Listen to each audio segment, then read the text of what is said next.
Olá, seja bem-vindo ao canal F Fácil, que fala de jogo antes. E a gente está mais um fechamento do iFix. Boa noite, boa noite, boa noite.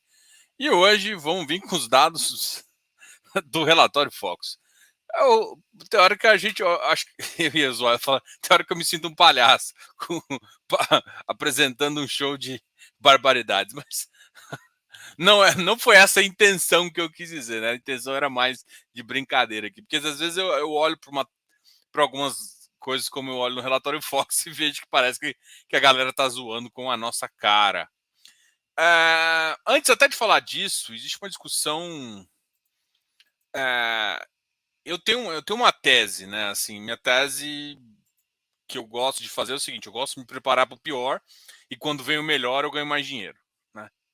Então você prepara para o pior, você passa naquela forma e depois, quando realmente o mercado melhora, a gente consegue fazer, né? É, o, a ideia de que o IPCA vai bater 7,30, eu ainda acho um pouco perigoso, assim, sabe? Apesar de todos os indícios, a gente sabe que vai ter deflação. Eu acho que o que o mercado está apontando como deflação, na verdade, eu acredito que seja menor do que o que vai acontecer, né? Então, enfim, isso me preocupa um pouquinho. Eu até acho que iria ficar numa faixa de 8%, mas aqui eu acho que está sendo um otimismo um pouco necessário. Falar que em 2023 vai ser 5,3 só, falar que 2022 é 7,30, para mim tem um erro muito grotesco aqui. Falar que, assim, com a atual conjuntura o PIB está aumentando também para o segundo semestre, com tudo que está acontecendo. Então, assim, realmente não é o que eu acredito. Assim, a recessão deve puxar a inflação para baixo, e eu concordo com muitos analistas quando eles falam isso, tá? A questão do Brasil é uma outra, é esse ajuste e ajuste de gasto público por conta do populismo que a gente vê. Então, isso não vai fazer com que a nossa inflação no curto prazo fique tão baixa, tá? Assim, vai baixar por um decreto, mas depois tem o depois, né? Tirando, o dólar vai continuar pressionado, eu acho que câmbio aqui, putz, ele tem uma influência importante, mas a definição dele é muito mais complexa, é até difícil de pensar num patamar, né? No começo do ano, a gente achou que o dólar ia bater 6, acima de 6, com todo esse cenário. Na verdade, o dólar se comportou muito bem, chegou a bater 4,50, foi uma coisa linda. O PIB foi bem maior do que a nossa expectativa seria quase um PIB zero marginal, então assim, a gente está muito melhor do que eu esperava, né? Só que em termos de inflação, a gente está bem pior do que eu esperava. Em termos de divisão fiscal, também muito pior.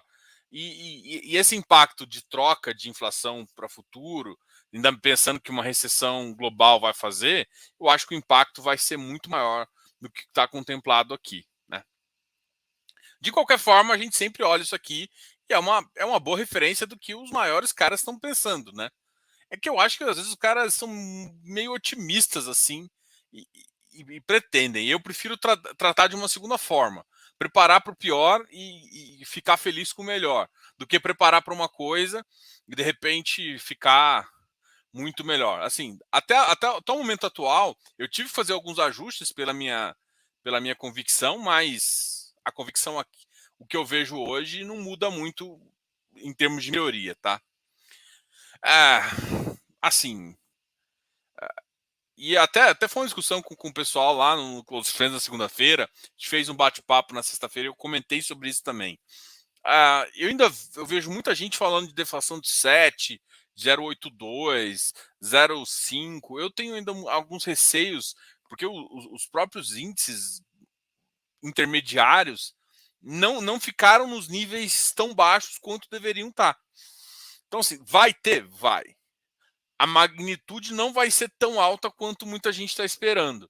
E pro próximo, pode ter marginalmente, vai ser um mês de uma deflação, de fato, e um segundo mês de algum ajuste. Isso vai impactar no futuro de forma bizarra, assim. Então, eu tenho muito receio do que a gente se realmente vai conseguir. A minha expectativa era acima de 8, tá?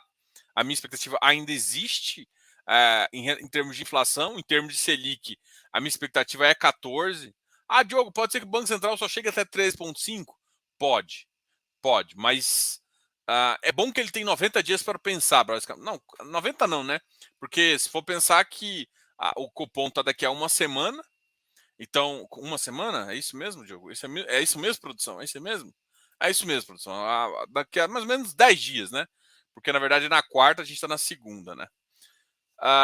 Pensando no Copão, que ele vai dar mais 0,5, ele vai ter 45 dias para que o mercado melhore. Só que assim, eu acho que esses 45 dias não vão ser tão amigáveis quanto a gente vê. A gente está tendo, é, enfim, outros problemas constitucionais e executivos, né? Que a gente acha que isso vai dificultar a, a, as questões entre poderes, e questões entre poderes e um fiscal frágil faz com que, é claro, o nosso investidor não venha, o dólar continue alto e pressione as outras coisas. A commodity do petróleo, enfim, voltou a ser um assunto ainda